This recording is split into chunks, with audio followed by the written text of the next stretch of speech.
like this video, subscribe our channel and press the bell icon to get notification of all new videos. Join our free WhatsApp group to get daily latest updates. It's totally free. Best Ielts Preparation Pack. Get it now. The test is in 4-part, Part 1, Part 2, Part 3, and Part 4. Now look at Part 1. You will hear a woman booking a room for a party at a community centre. First, you have some time to look at questions 1 to 4.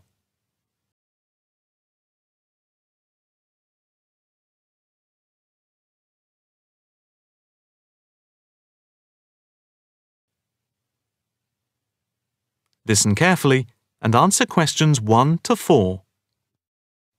Hi, good morning. My name's Pete. How can I help you? Hi, my name's Maria Lincoln. I understand you hire out rooms in the community centre as venues for parties? Yes, we do. We've various sized accommodation. It depends on what you're looking for, really. We're looking to hold a party, a children's birthday party, and we need a room that will hold about 70 people, with space for a small disco area, games, dancing, and food. Well, we have a large room, and it would certainly hold at least 100 people comfortably. It's used a lot for parties and things like that. That sounds as if it might be suitable. I've tried various venues, and they're either booked up or they don't hold enough people.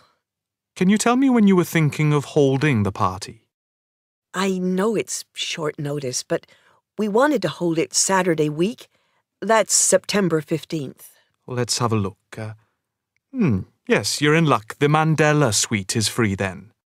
I'll just write that down. M-A-N-D-E-L-A.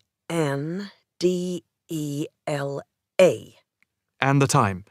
When were you thinking of holding it? In the afternoon, from 3:30 p.m. to 9 p.m. Yes, okay. There is no smoking on the premises, and we're only licensed to have soft drinks. That's okay. I think I'm happy to go ahead. Before you hear the rest of the conversation, you have some time to look at questions 5 to 10.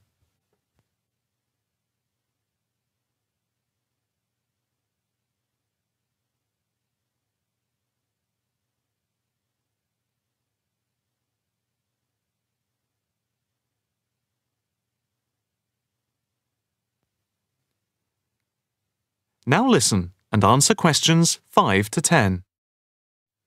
Can you just give your postcode?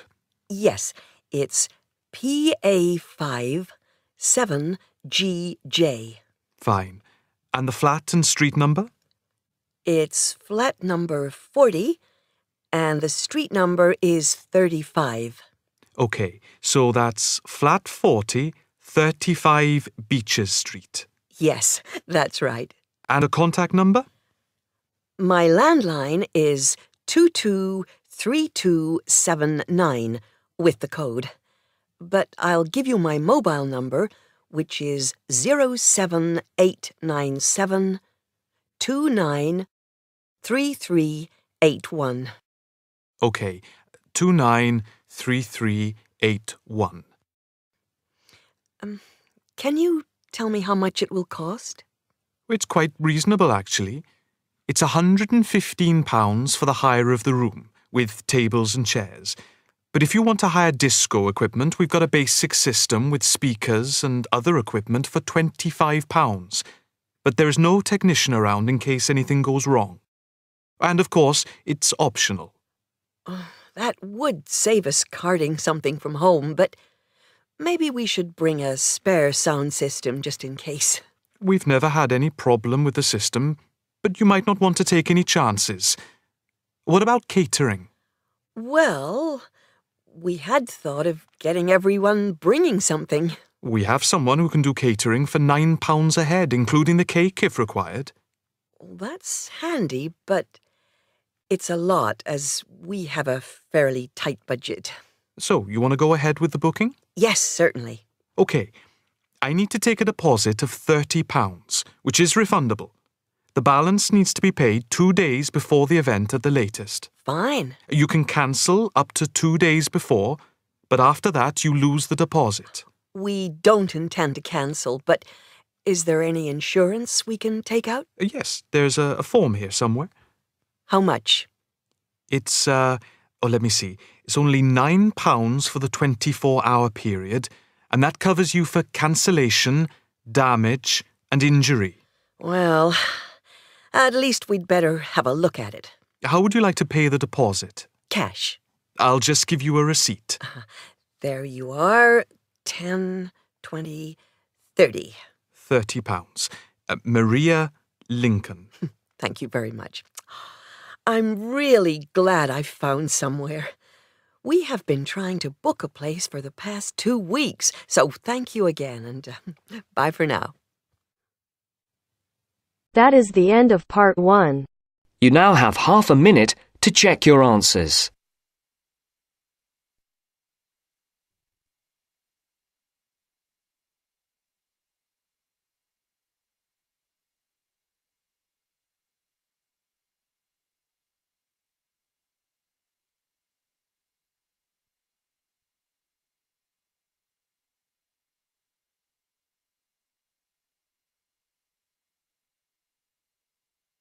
Now turns to part 2. Part 2. You will hear a guide giving instructions to a group of international students in Canada preparing for a whale watching trip. Before you hear the talk, you have some time to look at questions 11 to 16.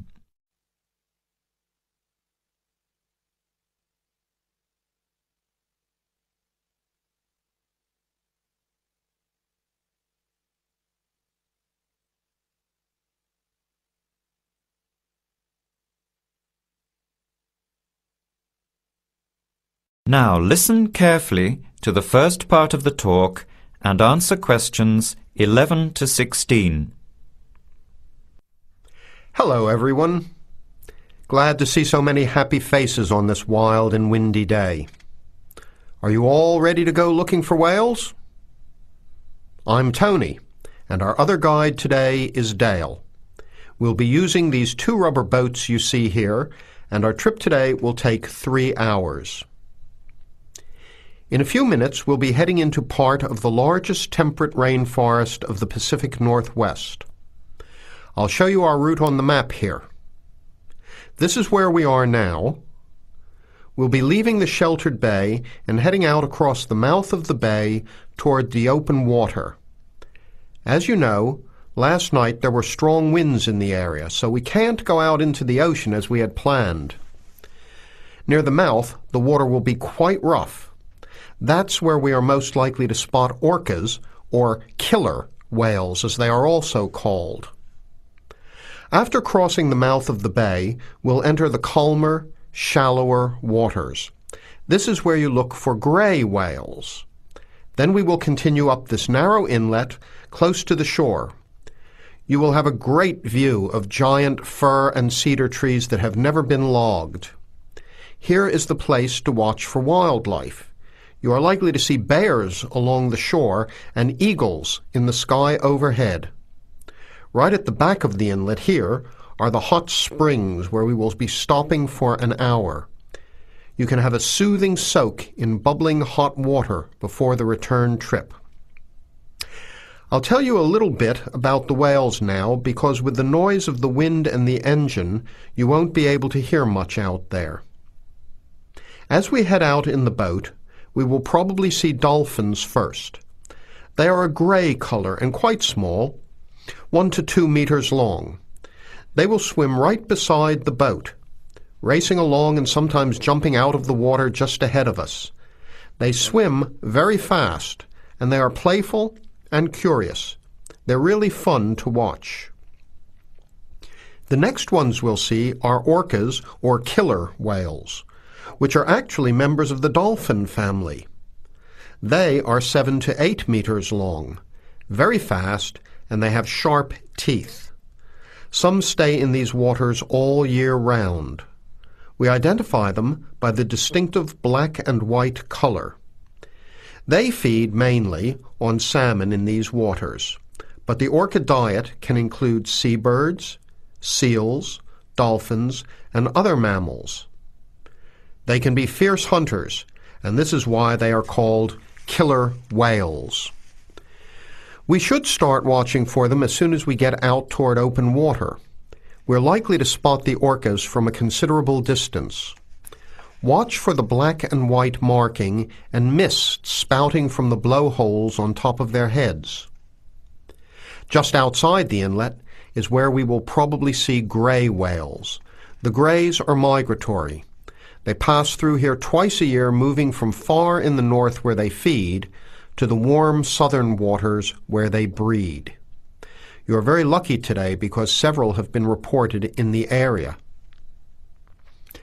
Unlike the orcas, grays are solitary, except when you see a mother with a calf. The gray whales are much longer and heavier than the orcas, 14 meters long and weighing up to 30 tons. The gray whales are filter feeders, gathering tiny ghost shrimp from the sand at the bottom. We recognize grays from their tail fins because each one is different. Once we find the whales, we'll come up as close as we can safely. We are allowed to approach the whales no closer than 50 meters. But that feels pretty close when you are in the presence of animals this big. You'll see mist coming out of the blowholes when they breathe out, and you'll hear a loud hiss. If we are downwind, we might even be able to smell them, a strong, fishy smell. Before the talk continues, you have some time to look at questions 17 to 20.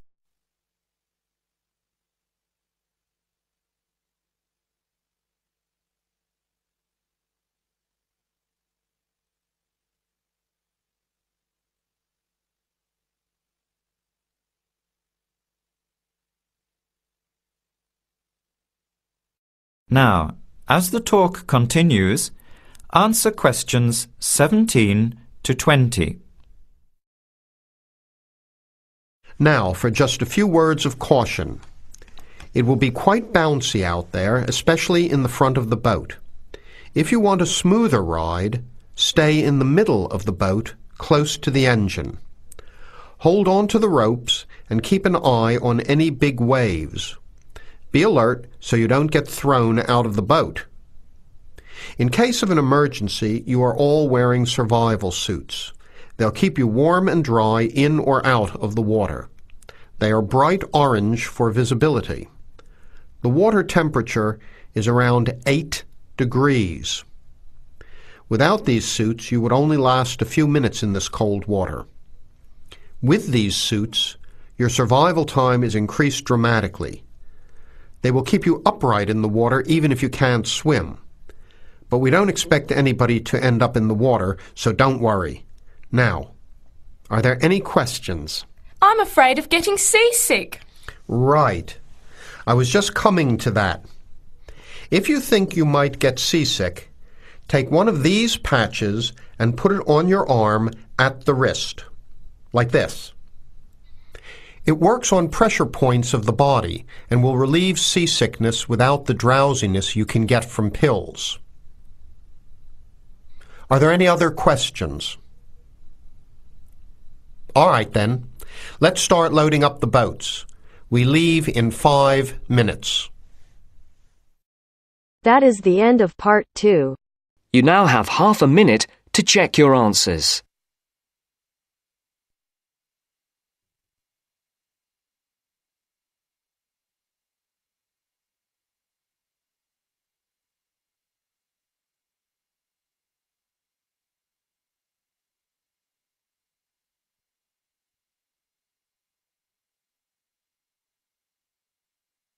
Now turns to part 3. Part 3. You will hear a student union officer's speech. First, you have some time to look at questions 21 to 25.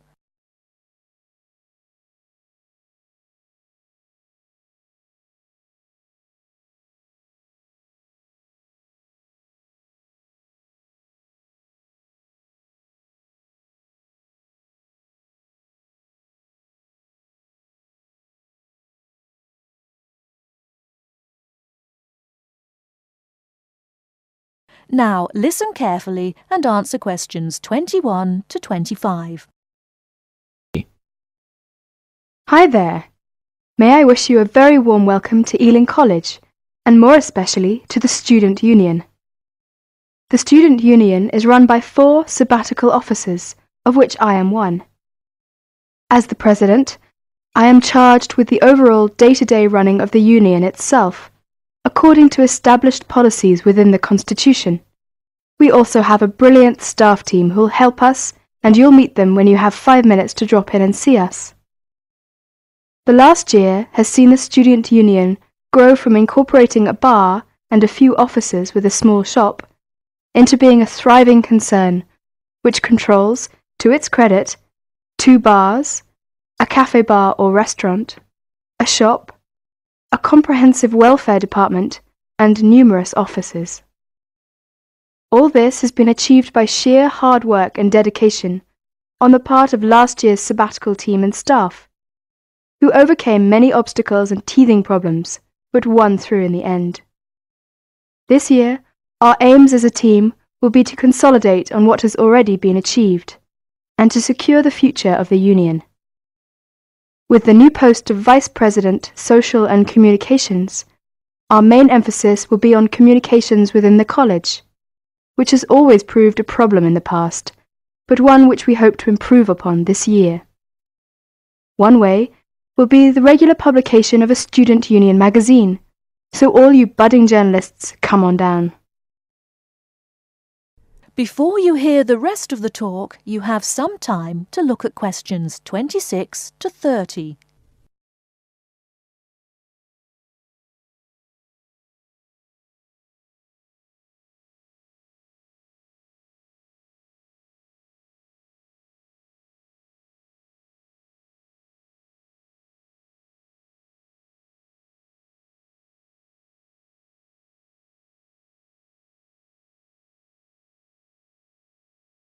Now listen and answer questions 26 to 30.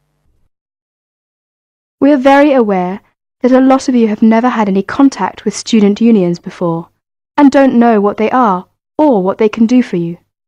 So basically, here's a quick rundown.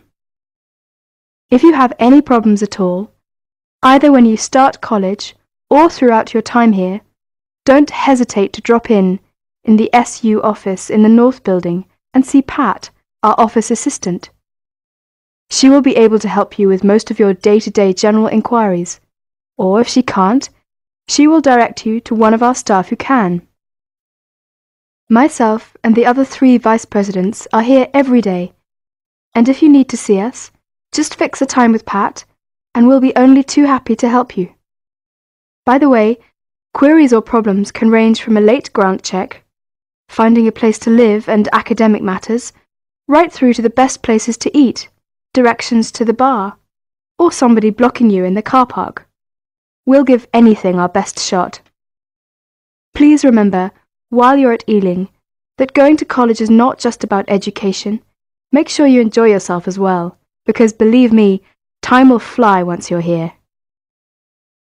Ealing is a really good place to live, as there is lots to see and do. And don't forget, the metropolis of central London is only 20 minutes away by tube. Finally, the Student Union is an organisation run by students for students. So if there is anything you don't agree with, or you have any new ideas, please come along to the Union General Meetings and don't be afraid to speak up.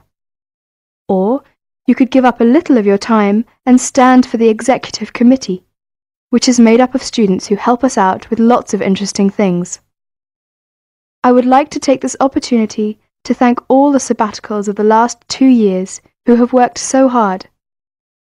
My very special thanks goes to Winston, Martin and Peter and all the staff who not only did a great job but have been my good friends as well.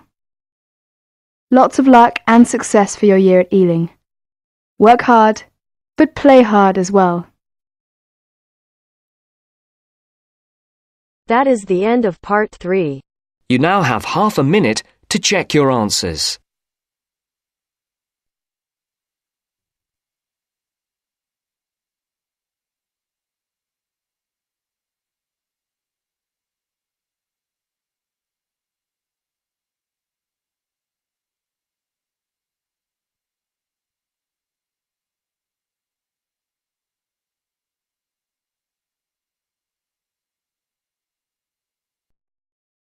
Now turns to Part 4.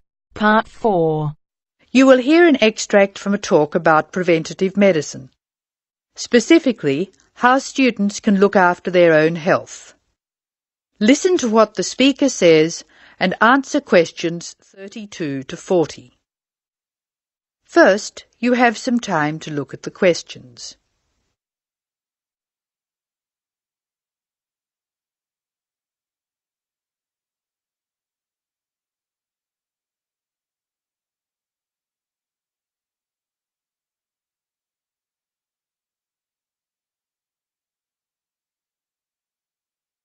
Now listen carefully and answer questions 32 to 36. Good morning. I'm Dr. Pat Parker, and I'm here to talk to you about preventative medicine in its widest and most personal aspects. In other words, I'm here to tell you how the patient should wrest control of their health away from the practitioners of medicine and take charge of their own medical destiny. I want to talk about staying out of the hands of the doctor. When the patient takes responsibility for her or his own health, and let's decide the patient is male for now, men are in fact more at risk than women anyway, when the patient takes over his own health regime, he must decide what he wants to do. The first thing, of course, is to give up the demon nicotine. Smoking is the worst threat to health, and it's self-inflicted damage. I have colleagues who are reluctant to treat smokers. If you want to stay well, stay off tobacco and smoking in all its manifestations. Our department has recently completed a survey of men's health. We looked at men in different age groups and occupations, and we came up with a disturbing insight. Young men, particularly working-class men, are at considerable risk of premature death because of their lifestyle. As a group, they have high risk factors. They drink too much alcohol, they smoke more heavily than any other group, their diet is frequently heavy in saturated fats, and they don't get enough exercise. We then did a smaller survey in which we looked at environmental factors which affect health. I had privately expected to find air or water pollution to be the biggest hazards, and they must not be ignored. However, the effects of the sun emerged as a threat which people simply do not take sufficiently seriously. Please remember that too much sunlight can cause permanent damage. Given this information, and the self-destructive things which people, particularly young men, are doing to themselves, one could be excused for feeling very depressed. However, I believe that a well-funded education campaign will help us improve public health standards and will be particularly valuable for young men. I'm an optimist. I see things improving, but only if we work very hard.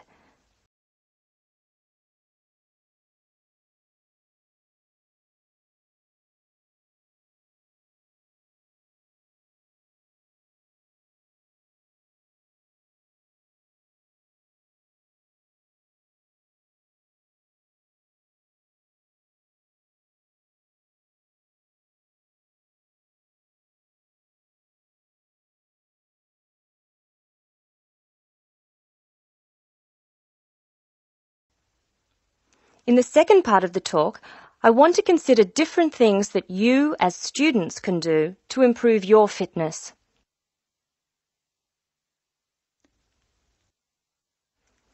So now I'd like to issue a qualification to everything I say. People will still get sick, and they will still need doctors. This advice is just to reduce the incidence of sickness.